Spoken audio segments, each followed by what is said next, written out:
Les blocages psychologiques qui vous empêchent de maigrir.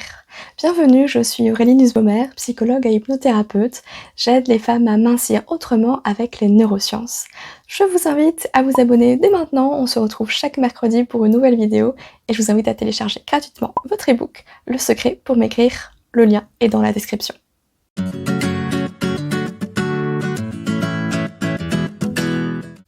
Vous avez l'impression de manger équilibré et faire tout ce qu'il faut pour maigrir, mais que malgré tous vos efforts, quelque chose bloque? Je vais vous parler des 4 blocages psychologiques que je rencontre le plus fréquemment dans une démarche de perte de poids.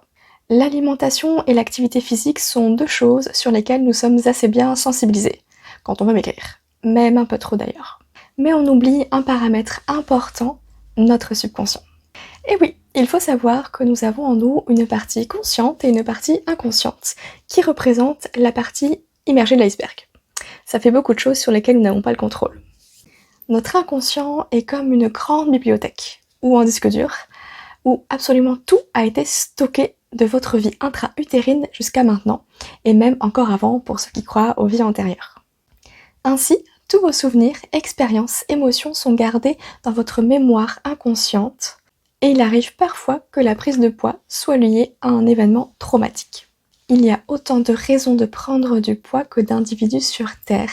Néanmoins, je vais vous parler des 4 blocages inconscients que j'ai souvent rencontrés dans ma pratique. Le premier, ce sont les chocs émotionnels. J'entends par là des événements comme la perte d'un être cher, un déménagement, un licenciement, un départ à la retraite, un harcèlement, des moqueries, etc., etc. Un choc émotionnel n'est pas défini par la gravité de la situation, mais la perception de la personne. Ainsi, un choc émotionnel peut être votre meilleur ami au CP à la récré qui vous a dit « je veux pas jouer avec toi, t'es moche ». Il faut savoir que notre inconscient met en place des comportements dans le seul but de nous protéger. Et parfois, prendre du poids est la seule option que notre cerveau a trouvée pour dresser une barrière de protection contre le monde extérieur. Il sera donc intéressant d'aller travailler ces éléments déclencheurs en hypnose par exemple pour permettre au corps de maigrir en toute sécurité.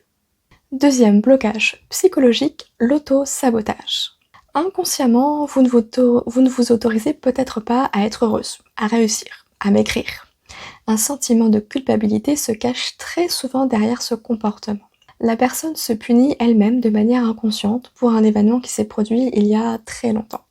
Elle pense ne rien mériter et fait tout pour ne pas réussir à atteindre ses objectifs, cela de manière inconsciente. Dans ces cas-là, il est important de travailler sur l'émotion de culpabilité et enfin se donner la permission de maigrir. Troisième blocage, pour se préserver des relations amoureuses. Le poids peut être un moyen de repousser les hommes et les relations sexuelles. Ce comportement peut se mettre en place suite à un abus afin de ne pas revivre ce traumatisme. Ou également face à la peur d'être désirable et de tromper son conjoint par exemple. La prise de poids apparaît comme une carapace de protection. Mais ce n'est qu'une illusion, car une femme en surpoids a autant de risques de se faire agresser qu'une femme mince. Tout comme d'être infidèle. Ce sont des croyances que l'on peut tout à fait travailler pour apporter un apaisement émotionnel. Et si trauma il y a eu, je vous invite à vous faire accompagner avec des outils spécifiques comme le MDR ou le Rythmo, qui est un mélange de MDR et d'hypnose.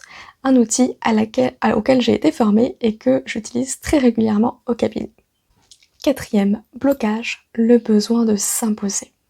Lorsqu'une personne ne se sent pas à sa place, ne se sent pas entendue, son corps va mettre en place une stratégie afin de dire de manière non verbale « je suis là ».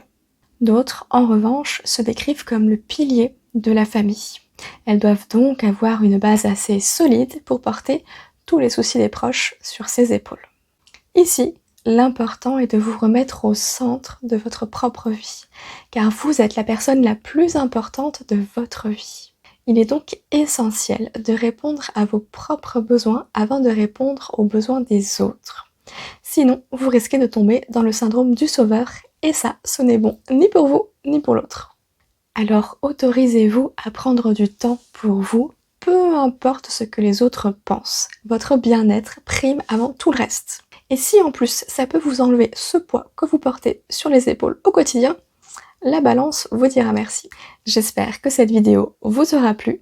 Je vous invite à la liker et à la partager pour sensibiliser de plus en plus de monde à l'aspect psychologique de la perte de poids. N'oubliez pas de vous abonner et de télécharger votre e-book gratuit. Je vous dis à mercredi prochain, à bientôt. Et n'oubliez pas que si ce que vous faites ne marche pas, faites n'importe quoi d'autre.